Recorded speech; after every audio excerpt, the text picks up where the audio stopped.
नमस्कार मित्रों, आप सभी लोगों का आपका YouTube चैनल मैं भारत हूँ पे स्वागत है। ऋषियों की भूमि, वीरों का देश। आज इस कड़ी में 39वीं कड़ी है और भारत की यात्रा में आज जानेंगे उपनिषदों की ज्ञानधारा, महावाक्यों का व्यवहारिक प्रयोग आधुनिक जीवन में। ये आध्यात्मिक चीजें हैं। भारत एक आध्यात्मिक देश है, कर्म भूमि है, ऋषियों की, मुनियों की, वीरों का देश है और अवतारों की भूमि है।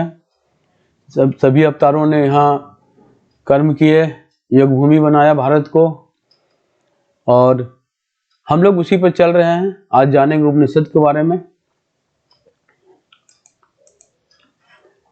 उपनिषद के 4 महावाक्य केवल दार्शनिक चिंतन नहीं बल्कि वे जीवन जीने की कला भी सिखाते हैं। आज के तनावपूर्ण, प्रतिस्पर्धी या भौतिकवादी समाज में इन वचनों का गहरा व्यवहारिक महत्व है।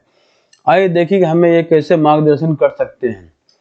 पहला वाक्य है, महावाक्य है, अहम ब्रह्मास्मि, मैं ही ब्रह्म हूँ। ये बृहदारण्यक उपनिषद में लिखा हुआ है। भावार्थ, मनुष्य की आत्मा परमात्मा में कोई भेद नहीं। मनुष्य की आत्मा और परमात्मा में कोई भेद नहीं है। इसका आधुनिक प्रयोग में आज लोग हीन भावना, तुलना, असफलताओं से टूट जाते हैं। यह वाक्य हमें याद दिलाता है कि हम असीम शक्ति, ज्ञान, ऊर्जा के सोच से जुड़े हुए हैं। इसलिए हमें न थकान की जरूरत है, न सफलता से कोई मतलब है, न हीन भावना से ग्रसित होना चाहिए। जो परमात्मा करता है वो अच्छे के लिए ही करता है। प्रयोग जब हम किसी कठिनाई जुटते हैं तो विचार आत्मविश्वास देता है, मेरे भीतर दिव्यता और मैं हार नहीं सकता। जो ऐसा सोच ले वो कभी असफल होगा ही नहीं। उदाहरण के लिए एक विद्यार्थी परीक्षा चिंता में यदि वह इस वाक्य का स्मरण करे तो आत्मविश्वास और सकारात्मक सोच से सफलता पा सकता है। दूसरा महावाक्य है, तत्त्वमसि, तू वही है। छंदों के उपनिषद से लिया गया है। भावार्थ, इसका अर्थ है हर जीवात्मा परमात्मा का अंश है। ये बिल्कुल सही बात है। इसका आधुनिक जीवन में क्या प्रयोग है? आज के समाज में जाति, धर्म, भाषा, वर्ग के आधार पर विभाजन बढ़ रहा है। यह वाक्य हमें सिखाता है कि हर इंसान मोही परम तत्व, इसलिए हम सब में समानता, भाईचारा होना चाहिए। प्रयोग, यदि हम दूसरों को अपमानित करने के बजाय इस दृष्टि से देखें कि वह भी उसी सत्य का अंश है, तो समाज में करुणा, सहयोग और एकता बढ़ेगी। उदाहरण के लिए कार्यस्थल पर प्रतिस्पर्धा के बीच सहकर्मियों के प्रतिद्वंदी नहीं बल्कि सहयोगी मानने की दृष्टि से टीम वर्क मजबूत करना होगा। तीसरा महावाक्य है, प्रज्ञान ब्रह्म, मतलब चैतन्य ही ब्रह्म है। ऐतरेय उपनिषद, चैतन्य परमात्मा की ब्रह्म की शक्ति है, ब्रह्म शक्ति है। ये कब अनुभूति होती है? जब हमारा परमात्मा से योग हो जाता है। योग कैसे होता है आने वाली कड़ियों में जानेंगे। कुंडली शक्ति जागृत होने से ही चैतन्य को हम लोग अनुभव कर सकते हैं, जो पूरे सर्वव्यापी शक्ति है, ब्रह्म की शक्ति है। इसका मतलब है सच्चा ब्रह्म ज्ञान और चेतना है। आधुनिक प्रयोग, आधुनिक जीवन में जानकारी तो बहुत है परंतु सही बोध कम है। बहुत कम लोगों को यह चेतना का अनुभव होता है। पुराने जमाने में हुआ करता था, आज भी ऋषि मुनियों को होता है। यह वाक्य हमें सिखाता है कि सच्चा जीवन वही है जहां हम जागरूक होकर जीते हैं। प्रयोग, यदि हम अपने विचारों, भावनाओं, कार्यों के प्रति सजग रहे तो नकारात्मकता से बच सकते हैं, बेहतर निर्णय ले सकते हैं। उदाहरण के लिए मोबाइल और सोशल मीडिया में डूबा व्यक्ति यदि सजगता सीखे तो वह समय का सदुपयोग कर सकता है। चौथा महावाक्य है, अयमात्मा ब्रह्म, यह आत्मा ही ब्रह्म है। आत्मा जो है परमात्मा का दर्पण है जो हमारे हृदय में है। आत्मा मांडुक्य उपनिषद से लिया गया है। भावार्थ, जिस आत्मा को मैं कहते हैं वही परम सत्य का प्रतिबिंब है। आधुनिक प्रयोग, लोग बाहरी वस्तु में सुख ढूंढते हैं, अंततः तनाव, अवसाद, असंतोष से ग्रसित हो जाते हैं। यह वाक्य सिखाता है कि असली सुख और शांति बाहर नहीं बल्कि भीतर है। इसका प्रयोग, ध्यान और आत्मनिरीक्षण से हम आंतरिक शांति का अनुभव कर सकते हैं। उदाहरण के लिए कॉर्पोरेट कर्मचारी यदि दिन में 10 मिनट ध्यान करके भीतर झांके तो मानसिक तनाव और थकान काफी हद तक दूर हो सकता है। सारांश है, अहम ब्रह्मास्मि हमें आत्मविश्वास देता है, तत्त्वमसि हमें करुणा और एकता सिखाता है, प्रज्ञानम ब्रह्म हमें सजगता और विवेक प्रदान करता है, अयमात्मा ब्रह्म हमें भीतर की शांति से जोड़ता है। इस प्रकार ये महावाक्य केवल शास्त्रों में लिखे शब्द नहीं बल्कि आधुनिक जीवन के लिए आध्यात्मिक जीपीएस है, जो हमें दिशा दिखाते हैं कि भौतिकता के अंधकार में आंतरिक प्रकाश जलाते हैं। 4 महावाक्यों को ध्यान से जोड़कर विस्तार से समझते हैं।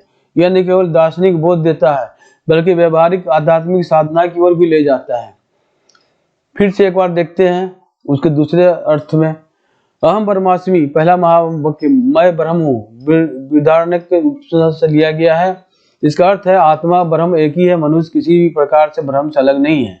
अब ध्यान करने की विधि क्या है? इसमें आराम से बैठे, आंखें बंद करें, गहरी सांस ले और हर श्वास प्रश्वास के साथ मन ही मन जपे अहम ब्रह्मास्मि अहम ब्रह्मास्मि। कल्पना करें कि आपके भीतर एक तेजस्वी प्रकाश है और संपूर्ण ब्रह्मांड से जुड़ा हुआ है। इससे क्या लाभ होंगे? आत्मबल और आत्मगौरव बढ़ेगा, हीन भावना दूर होती है, आत्मविश्वास दृढ़ होता है, जीवन की चुनौतियों का सामना निर्भय होकर करने की शक्ति मिलती है।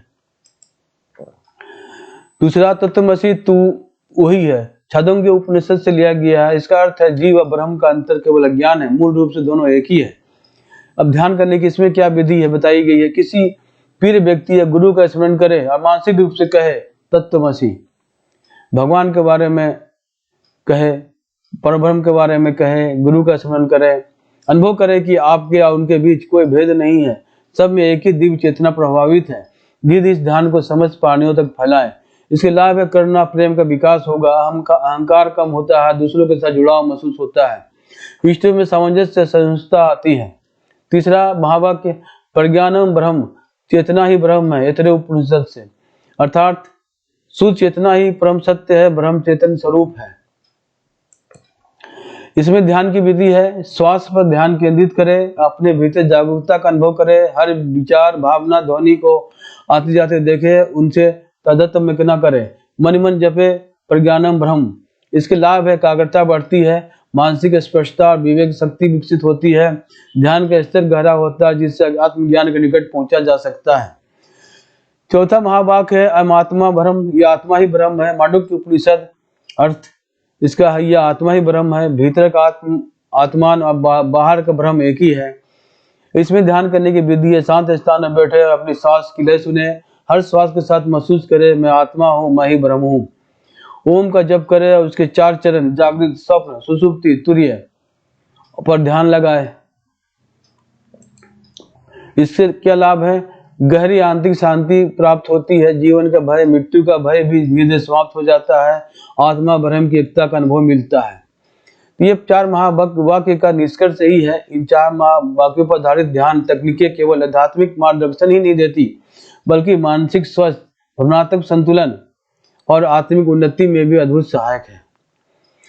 बताइए आध्यात्मिक यात्रा यानी भारत की यात्रा आध्यात्मिक यात्रा इसलिए है कि ये भारत एक आध्यात्मिक देश है जहाँ बड़े बड़े ऋषि मुनि लोग अपने आत्मबल से, अपने दृष्टा से, अपने मंत्रोच्चारण से अनेक वेद उपनिषद ज्ञान की बातें लिखी बताई और उनका हम आज अनुसरण करें तो आज जो समस्या फैली हुई है भारत में, पूरे देश में, वो पूरे विदेश, पूरे विश्व में वो समाप्त हो जाएगी। तो मित्रों कैसा लगा वीडियो, ये कंटेंट कैसे लगे?